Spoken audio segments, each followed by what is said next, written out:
काय झोपता म्हणून विचारतो. हॅलो, आहेत ना सगळे जागे?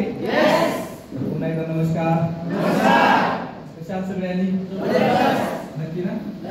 किती लोक आहेत आजच्या प्रोग्राम मध्ये? फर्स्ट टाइम आले जरा हात वरती करता. नवीन लोक धरून आणलेली. या नवीन लोकांसाठी मला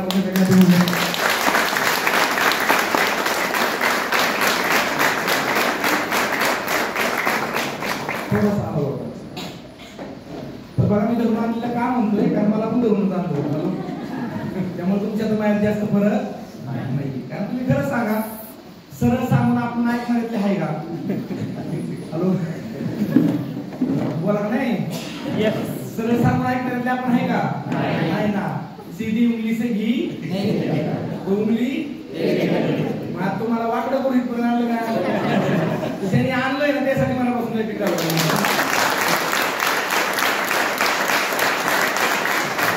तर पाठीमागच्या 2 तासापासून तुम्ही हॉलमध्ये बसलाय. काही लोक थोडस लेट आले कारण त्यांना घरी खूप काम असतं असं मी समजून घेतो, नाही का? तर काही लोक लेट आले त्यांना माझी रिक्वेस्ट आहे की तुमच्या सिनियर लोकांबरोबर बसा. ज्या गोष्टी तुम्ही मिस केल्या त्या समजून घ्या. चालेल? तर सुरुवातीला नवीन लोकांसाठी थोडासा परिचय करून देतो. माझं नाव आहे हेमंत भरत कोरडे, प्रॉपर सोमेश्वर नगर, बारामती. आता सध्या पाठीमागच्या 1-2 वर्षापासून पुण्यामध्ये रावेतला राहतोय. आणि मी आता बोललो की मला पण या बिझनेस मध्ये पकडून आणलंय. हॅलो, त्याचं कारण काय? माझं या बिझनेस मध्ये यायच्या अगोदर माझं एज्युकेशन MSc मायक्रोबायोलॉजी. माझं बॅकवर्ड झालेले. मी MSc आहे म्हणून फूड इन्स्पेक्टर म्हणून सर्टिफाईड आहे. आता इथं बऱ्यापैकी लोक उडीच्या आसपासचे असतील. इथं बायफला पण मी प्रोजेक्ट केलेला आहे. PSI ला पण काम केलं. सुंदर अण्णासाहेब मगरला कॉलेज झालं MScचं. आणि 2010ला माझे MSc झाले. 2010 पासून 7.5 वर्ष मी फार्मा सेक्टर मध्ये काम केलं. कुठल्या सेक्टर मध्ये?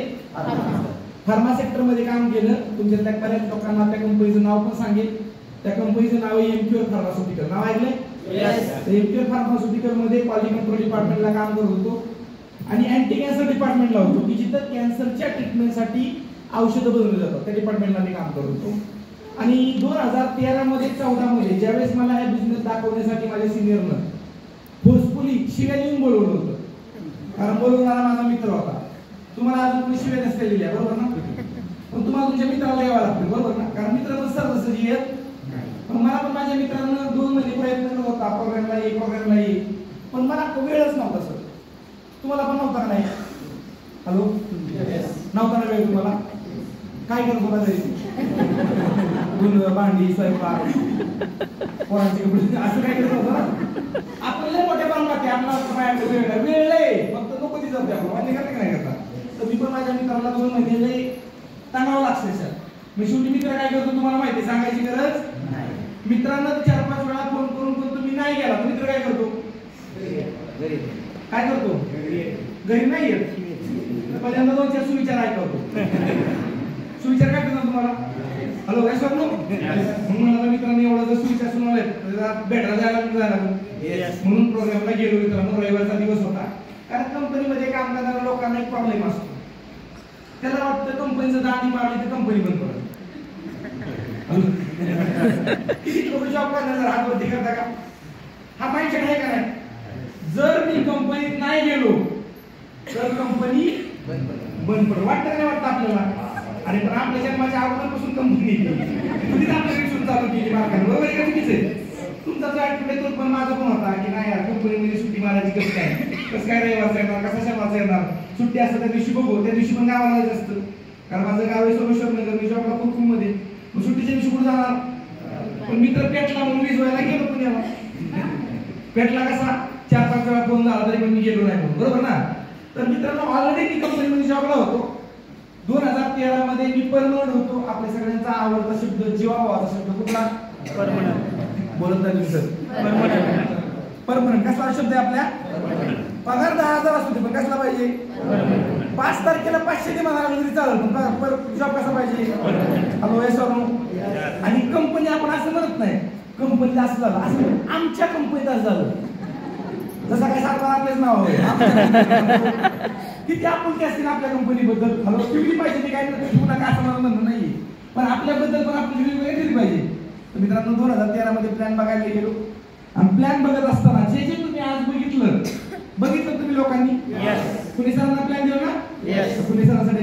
आता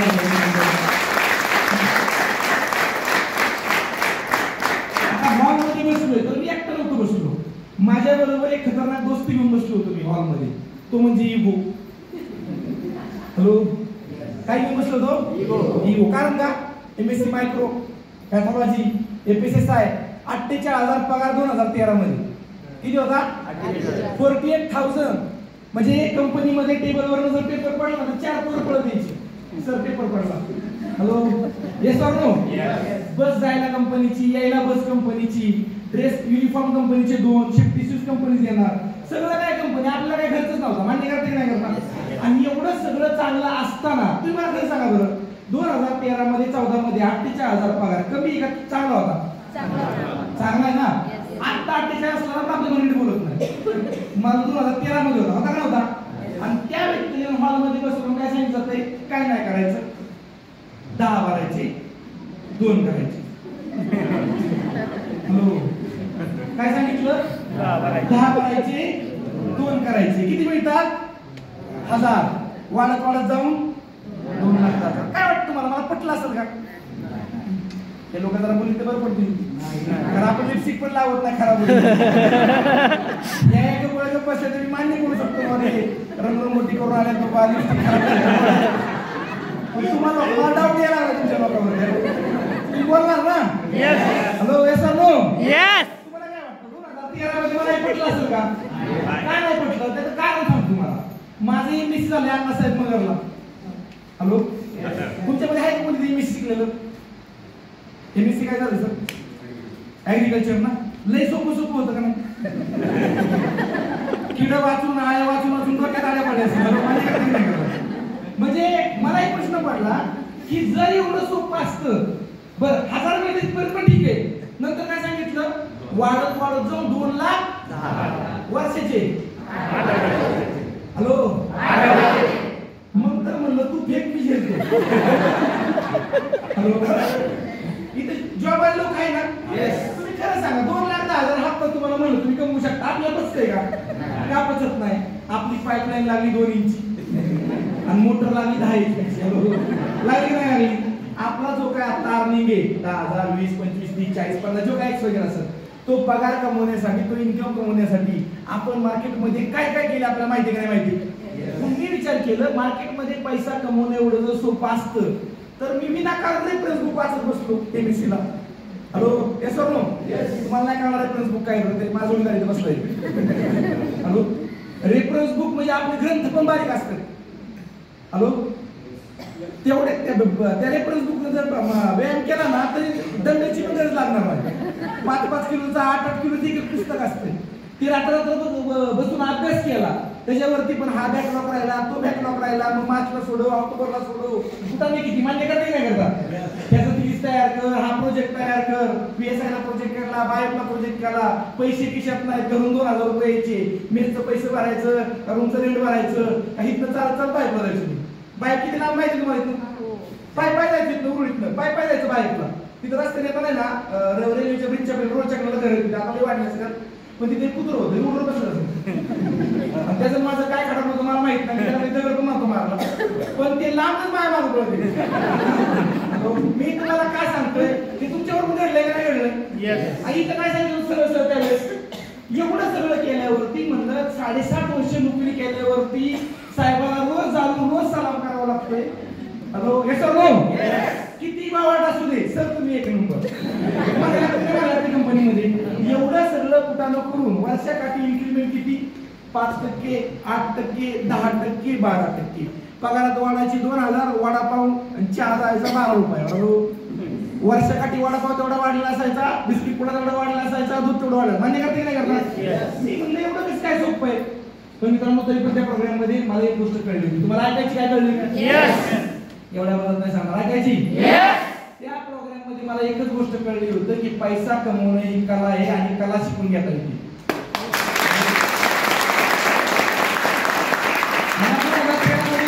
कळलं होतं की पैसा कमवायला डिग्र्या लागत नाही. आणि जर तसं असतं तुमच्या गावातला करोडपती व्यक्ती कोण आहे तुम्हीच मला सांगा. Hello, M.Pharm, MSc, PhD, MBA, त्यांना लॉंग फॉर्म बी माहित नाही. ते आमच्या टेकावत आहे. हॅलो, आणि आपल्यासारखे लोक ज्याकडे 5-50 काम आहेत, मान्य करता की नाही करता? म्हणजेच काय, या जगामध्ये पैसे कमवणे कला आणि कला शिकता येते. मान्य करता की नाही करता? आणि मी तुम्हाला का सांगतोय, कारण एज्युकेटेड लोकांना शिकवत नाही. हॅलो, मी म्हणलो ना सेमिनारला मी काय घेऊन बसलो होतो? इगो. आवाज इगो. काय घेऊन बसलो होतो? इगो. आणि इगो काय असतो? मला कोण शिकवणार? मी अख्ख्या दुनियाला शिकवतो, आता मला कोण शिकवणार असं नसतो. प्रोग्राम बघितला म्हणजे सरळ लोकांना टोप्या घालत नाही. मान्य करते काय करता? आणि आता पण मार्केटमध्ये झाले नाही झाले, लोकांचा अनुभव बरोबर आहे का चुकीचा आहे? बरोबर आहे, तो काय चुकीचा म्हणता येत. पण पहिल्या 15 मिनिटांमध्ये मला काय कळलं, मी तुम्हाला सांगणार आहे. ऐकायचं तुम्हाला? पहिल्या 15 मिनिटांमध्ये एकच कळलं की जगाच्या पाठीवरती आयुर्वेदामध्ये जर नंबर 1 कुठल्या कंपनीचे प्रोडक्ट असतं तर त्या कंपनीचं नाव आहे मायलेक्सर मार्केटिंग ग्रुप.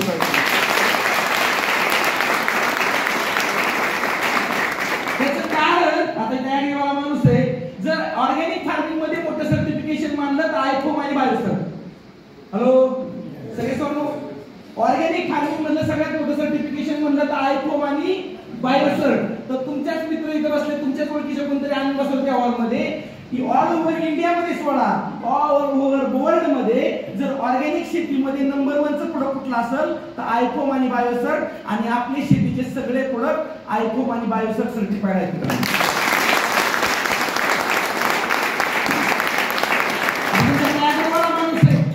आता मी आहे फार्मा फील्ड मधला, कुठल्या फील्ड मधला? फार्मा, जिथं गोळ्या औषधं बनवतात. बरोबर आहे, चुकीचं आहे? आणि मी प्रोग्राम मध्ये बघितलं की आयुर्वेदामध्ये जगामध्ये जर नंबर 1 कुठला प्रोडक्ट असेल तर त्या प्रोडक्टचं सर्टिफिकेशन मानलं जातं आयुष प्रीमियम. कुठलं मानलं जातं? आयुष प्रीमियम. ज्या प्रोडक्टला इंडियात नाही तर इंडियाच्या बाहेर जगाच्या पाठीवरती कुठल्याही कंट्रीमध्ये सेल करू शकतो, विकू शकतो, त्या सर्टिफिकेशनचं नाव आहे आयुष प्रीमियम. मान्य करता की नाही करता? आणि ते सर्टिफिकेशन आपल्या एलिमेंट वेलनेसच्या ब्रँडला आहे का नाही? मला या 2 गोष्टी क्लिअर झाल्या 2013 मध्ये. तुम्हाला आयुष मंत्रालय कळलं लॉकडाऊन लागलं, कधी लागलं कळलं? लॉकडाऊन लागलं. तोपर्यंत तुम्हाला आयुष लिस्ट माहिती होती का? पण मला हे 2013 पासून माहिती नव्हतं. त्या दिवशी मला एक गोष्ट कळली होती, प्रोडक्ट एक नंबर आहे, शेतीचे प्रोडक्ट एक नंबर आहे, फूड सप्लिमेंट एक नंबर आहे, आयुर्वेदिक प्रोडक्ट एक नंबर आहे. मग जर मायलेक्सस्टाईल सारखी कंपनी ज्याला मार्केटमध्ये लोक चेन एस्कीम म्हणतात, जर कंपनी चेन स्कीम मध्ये असती तर एवढ्या मोठ्या लेवलची सर्टिफिकेशन घ्यायची गरज होती का? कारण जर पळूनच जायचं असेल तर हुंडा कमी घेता ना मग. हॅलो, हे समो मान्य करता की नाही करता? मी एकच विचार केला की कंपनी जर पळून जाणारी असती तर एवढी सर्टिफिकेशन घ्यायची गरज होती का? हॅलो, हे समो मान्य करता की नाही करता? आणि हे सर्टिफिकेशन 50,000 ते 1,00,000 मिळत नाही. इथं तुम्हाला क्वालिटी प्रूव्ह करावी लागते. मान्य करता की नाही करता? 2013 मध्ये मला पहिला गोष्ट कळला होता, एक गोष्ट कळली होती महत्वाची.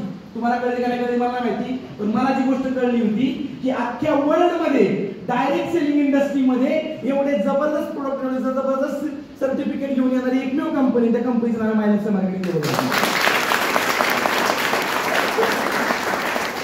पहिला पार्ट क्लिअर झाला. प्रोडक्ट बद्दल मला 1% पण डाऊट नाही. येस और नो? यस. प्रोडक्ट बद्दल मला 1% पण डाऊट राहिला, पण आता डाऊट होता 2,10,000. हॅलो, येस और नो? तुम्ही पण म्हणता सर सगळं पटलंय पण 2,10 कशी येतात? हॅलो, मान्य करता की नाही करता? मला पण डाऊट होता. मग जो व्यक्ती शेअरिंग करायला आला होता माझ्या डोक्यात एकच होतं, तू फक्त स्टेजवर उतर. हॅलो, काय डोक्यात होतं? तू फक्त स्टेजवर उतर, तुला पहिल्यांदा भेटा मी येणार. हॅलो, का पुढे तुझा डाऊट आहे का?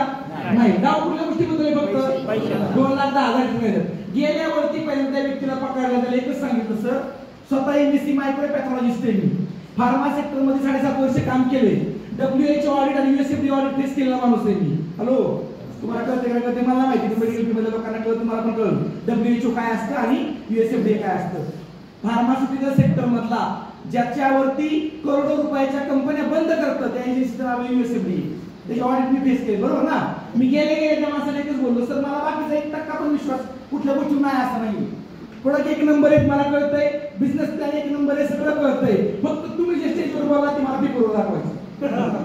हॅलो, जे तुम्ही स्टेजवर बोलला ते मला पेपरवर दाखवायचं. तर मित्रांनो तो पण मायनर सेलचा खंदा कार्यकर्ता होता. त्यांनी मला त्याच्या इन्कमचा फॉर्म नंबर 16 दाखवला. काय दाखवला? Form number 16. काय दाखवला? Form number 16. फॉर्म नंबर 16 आहे काय ते? यस. काय दाखवला? Form number 16. ती तारीख आहे 14 ऑगस्ट 2013. तारीख कुठली ती? 14 ऑगस्ट 2013 ला मी प्लॅन बघितला. 14 ऑगस्ट 2013 ला मला आयुष कृषीचे प्रोडक्ट कळाले. 14 ऑगस्ट 2013 ला त्या व्यक्तीचा फॉर्म नंबर 16 बघितला, त्याचा इन्कम बघितला. तो दिवस आहे 14 ऑगस्ट 2013 आणि आजचा दिवस आहे. आजपर्यंत कधी माग वळून बघितलं नाही की लोक मार्केटमध्ये काय म्हणतात कंटिन्यू व्हायला सांगतो.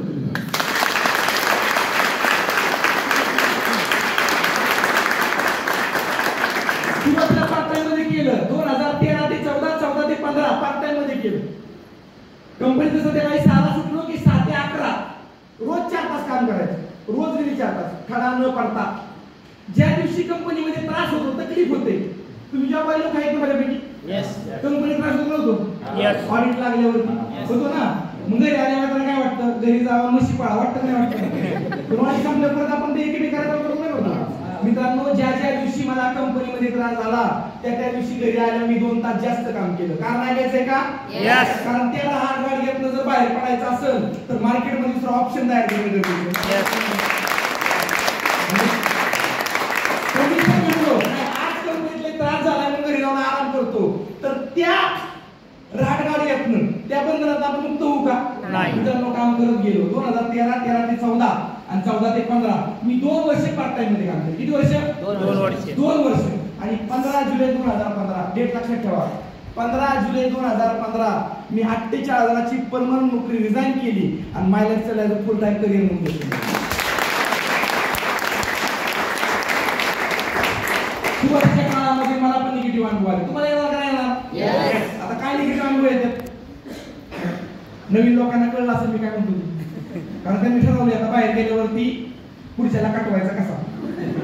हॅलो, याला निगेटिव्ह अनुभव म्हणतात ना. मान्य करते काय करता? मी तर बिझनेस मोटिवेशन मध्ये चालू केला पण मला निगेटिव्ह अनुभव यायला सुरुवात झाली. Yes or no? Yes or no? आणि निगेटिव्ह अनुभव काय येतो? ज्या प्रोफेशन बद्दल आपल्याला माहित नाही, नॉलेज नाही, एक्सपिरियन्स नाही, त्या प्रोफेशन मध्ये पडल्यावर निगेटिव्ह अनुभव येणार का नाही येणार? Hello, yes or no? Negative अनुभव यायला सुरुवात झाला. कसे निगेटिव्ह अनुभव यायला सुरुवात कशी झाली ऐकायची मला? ज्याला कुणाला मी प्लॅन सांगायला जायचो मित्रांना, नातेवाईकांना, ते पहिल्यांदा पायापासून डोक्यापर्यंत बघायचे अगोदर. मित्र काय म्हणायचा? भाऊ पहिलीपासून तुझ्या बरोबर आहे, तू शिकवणार का? आता पैसे कसे कमवायचे? माझे 500 घेतली ते द्यावं. हॅलो, नातेवाईकांना सांगायला गेलो जे वयाला मोठे होते ते म्हणायचे तुला काय वाटतं बाळा हे उन्हात पांढरं झालंय का? Hello, yes or no? काय लोकांना डायलॉग मारला तुला सकाळपासून आम्ही सापडलो. 2 लाख 10,000 सांगायला मान्य का नाही करता? भरपूर लोकांना किती मित्रांनो मी प्रोग्रामला लोकांना बोलवायचो. लोक येतो म्हणायची, ऐन टाइमला दांडी मारायची. मारायचे का म्हणायचे? बरेच लोक म्हणायचे तुम्ही पुढे आम्ही आलोच, चौकातच उभा आहे, अजून नाही पोचला हॉलवर. 13 मध्ये म्हणला आता पोचतो, अजून हॉलवर पोचलेला. आपण पुढच्या दरवाज्यातून जायचं, तो मागच्या दरवाज्यातून पळून जायचं. Hello, yes or no?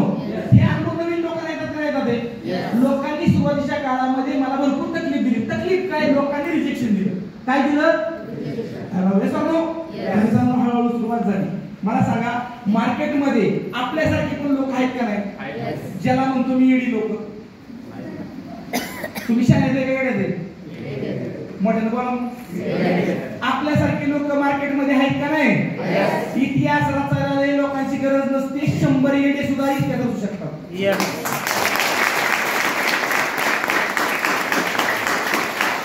मार्केटमध्ये येडे लोक सोडायला सुरुवात केली. त्यातला पहिला येडा म्हणून सापडला प्रकारचा मुली सर. हॅलो, त्याला शब्दशः घेऊ नका. येडा का? ध्येय वेडा. Hello, yes or no?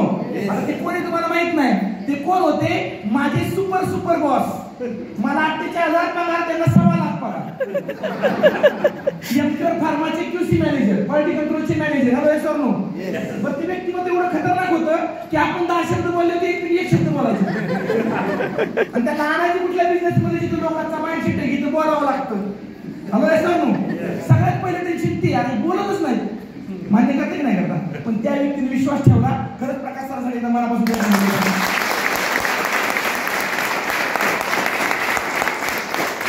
विश्वास ठेवला मित्रांनो. का त्यांनी विश्वास का ठेवला?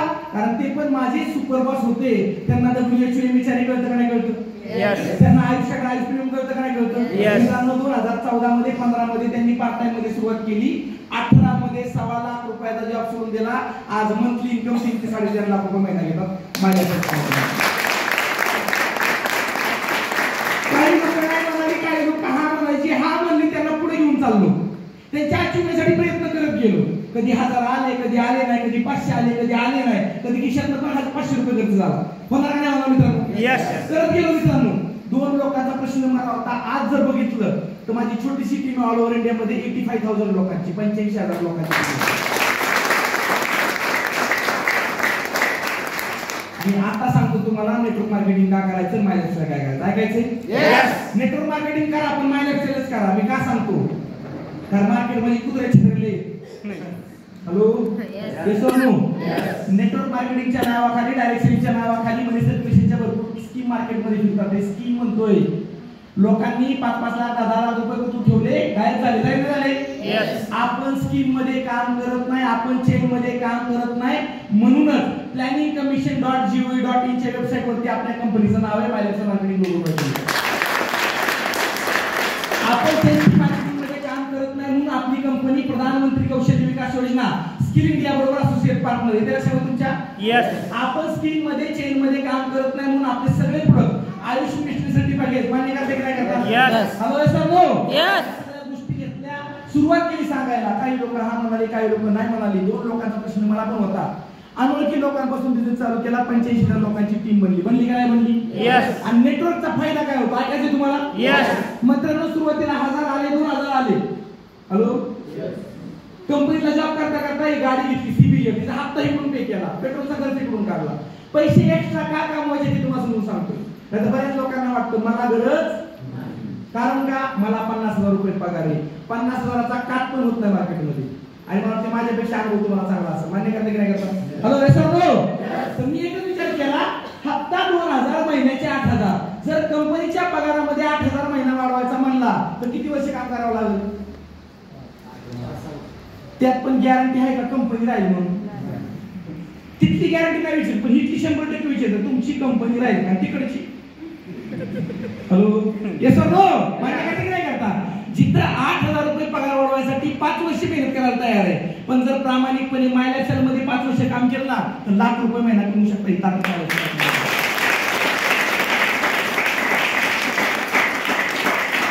कारण आहे. ऐकायचं कारण काय? हॅलो, निसर्गाचा नियम म्हणतो मार्केटमध्ये तुमचा इन्कम त्याच वेळेस वाढतो ज्यावेळी तुमच्यासाठी वर्किंग आवर आणि वर्किंग हँड वाढतात, त्याच तुमचा इन्कम वाढतो. वर्किंग आवर कामाचे तास आणि वर्किंग हँड म्हणजे काम करणाऱ्या लोकांची संख्या वाढली पाहिजे. मार्केटमध्ये कामाचे तास वाढवायचे काय करावं लागेल? तुम्हाला कंपनी टाकावं लागेल, लोकांना पगार द्यावा लागेल, तर कामाचे तास वाढतील. कामाचे हात वाढवायचे तर काय करावं लागेल? लोकांना कामाला ठेवावं लागेल. तेवढं आपल्याकडे आहे का? नाही ना. मग सर्वसामान्य लोकांना अतिसामान्य बनवायचा बिझनेस मायलेक्स काय समजून घ्या. ऐकायचं तुम्हाला? मी 2013 मध्ये जॉईन झालो होतो माझी स्वप्न पूर्ण करण्यासाठी. मान्य करते की नाही करता? आणि काही लोकांना विश्वास दिला की तुमची पण पूर्ण होऊ शकतात, फक्त मेहनत करायची तयारी आहे का? ती लोक म्हणली येस सर. आज माझ्यावर प्रकाश सर आले, मुख्य मॅडम आल्या, मीनामाणी मॅडम आल्या, बरेच लोक आले, सुधीर सर आले. आले की नाही आले? आज या 85,000 लोकांमधली 5,000 लोक काम करत असतील का नसतील? बाकीचे 80,000 काम करत नाही. मी तुम्हाला ऑन जीटीएस मध्ये सांगतो, सगळे काम करत नाही. या हॉल मधले पण सगळे घरी जाऊन काम करत नाही. काम आल्यावरती पोटात दुखायचं चालू कसं होतं हे तुमच्या ट्रेनिंग घेतलं पाहिजे. हॅलो, प्रत्येक माणूस काम करत हे तुमच्या घरात पण तेच आहे. मान्य करते की नाही करता? मायलेक्स मध्ये पण सगळ्या लोकांनी काम करायची गरज, पण काम करणारा सापडच तोपर्यंत काम करावं लागतं. मान्य करते की नाही करता? आज 5,000 लोकांनी रोज 1 तास काम केलं. फक्त 5,000 लोकांनी रोज 1 तास काम केलं तर वर्किंग आवर किती झाले? 5,000. 5,000. ह्या 5,000 लोकांचे दोन हात पकडले तर वर्किंग हँड किती झाले? 10,000. मग ज्या वेळेस तुमचं वर्किंग आवर वाढतात, वर्किंग हँड वाढतात, तुमचा इन्कम वाढणार का नाही वाढणार? Yes. मग डायरेक्ट सेलिंग मध्ये मायनस काय करायचं कळा तुम्हाला? Yes. उद्या मला बोलू.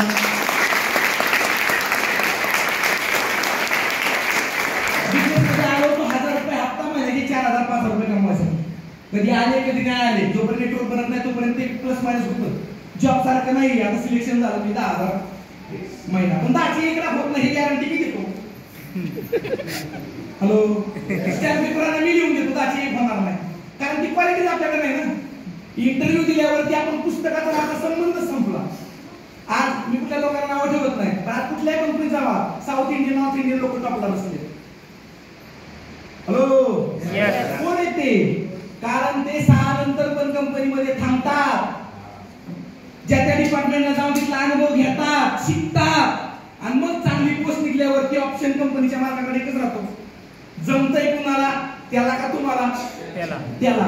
मग साहेब तुमचा कोण? आणि जुनं कंपनीतलं कोण आहे? मग तुम्ही पैशात पुसायला राहणार काय? Hello, yes sir no, yes sir no. मित्रांनो, एकच गोष्ट कळली, ह्या बिझनेस मध्ये नॉलेज घ्यावं लागेल, एज्युकेट व्हावं लागेल, शिकून घ्यावं लागेल. मित्रांनो, 1000पासून सुरुवात केला होता, कधी 1000 आले, नंतर 2000 आले, 5000 आले, 10,000 आले, 50,000 हप्ता कमवला. मित्रांनो, लाख रुपये हप्ता कमवला. आणि ज्या कालावधीमध्ये मार्केटमध्ये लोकांनी 2-2, 5-5 करोड रुपये टाकून पण लाख रुपये महिना काढू शकत नव्हते, तो काळ होता कोरोनाचा. मान्य करते की नाही करता? 2021 मध्ये नोव्हेंबर महिन्यामध्ये या बिझनेसच्या माध्यमातून माझं पहिलं ड्रीम इन्कम आलं, ज्याला म्हणतात सिलिंग. 2,10,000 रुपये.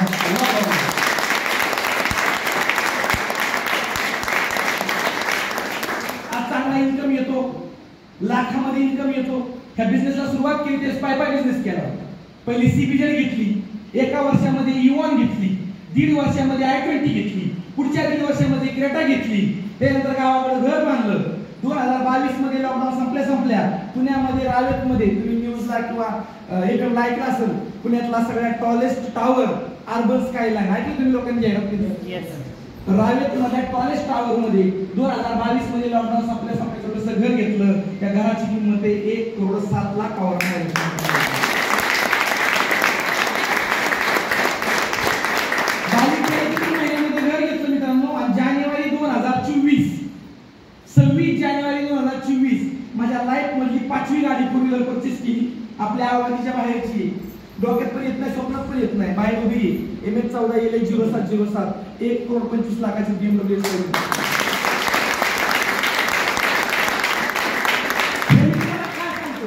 मला माझा इन्कम प्रमोट करायचा, माझी अचिव्हमेंट प्रमोट करायची.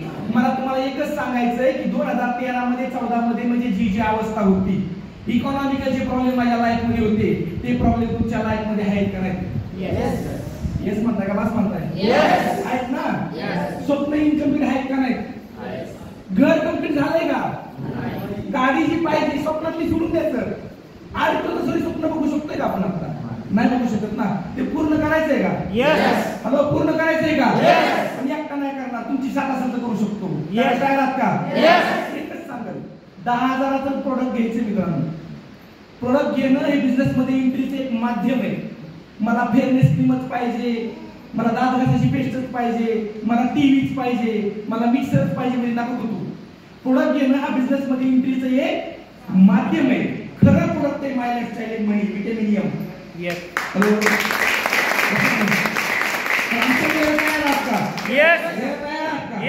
माझी जॉईन डेट आहे 14 ऑगस्ट 2013. डेट काढून बघा. 1.25 कोटीचं घर, 1.25 कोटीची गाडी मार्केटमध्ये पॉसिबल आहे? बरं, आता माझी 5,000 लोक ऍक्टिव्हिटी आहे. 2025 च्या एंड पर्यंत ह्या 5,000 ची 7,000 दुसऱ्यापर्यंत.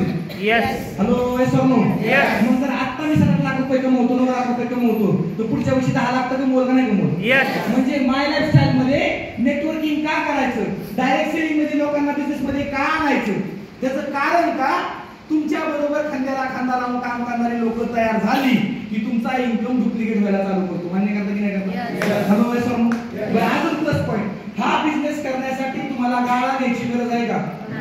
कुणाला 200 रुपये रोजानं पगार द्यायची गरज आहे का? जगाच्या पाठीवरचा सगळ्यात सोपा बिझनेस आहे, जिथं नॉलेज लागत नाही, जिथं अनुभव लागत नाही, जिथं शिक्षण लागत नाही आणि जिथं इन्व्हेस्टमेंट लागत नाही, त्या बिझनेसचं नाव आहे माय लाईफस्टाईल मार्केटिंग.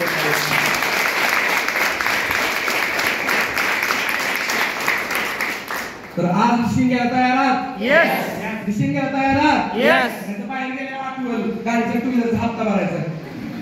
बऱ्याच लोकांना प्रॉब्लेम आहे सर, काय आवडलं ते सगळं, पण प्रॉब्लेम कशाचा आहे आणि मग करायचं कशासाठी? प्रॉब्लेम सॉल्व्ह करायचं सोल्युशन आपल्या समोर आहे. मान्य करता की नाही करता? आमच्या वेळेला तयार आहात? येस. आज तुम्ही सर्व लोकांनी एवढ्या मोठ्या संख्येने हा प्रोग्राम सक्सेसफुल केला, त्याबद्दल सर्व लीडर लोकांचं, ऑल नवीन डिस्ट्रीब्युटर लोकांचं आणि नवीन गेस्ट लोकांचं पण मी वेलकम करतो. Wish all the best. जय हिंद, जय महाराष्ट्र.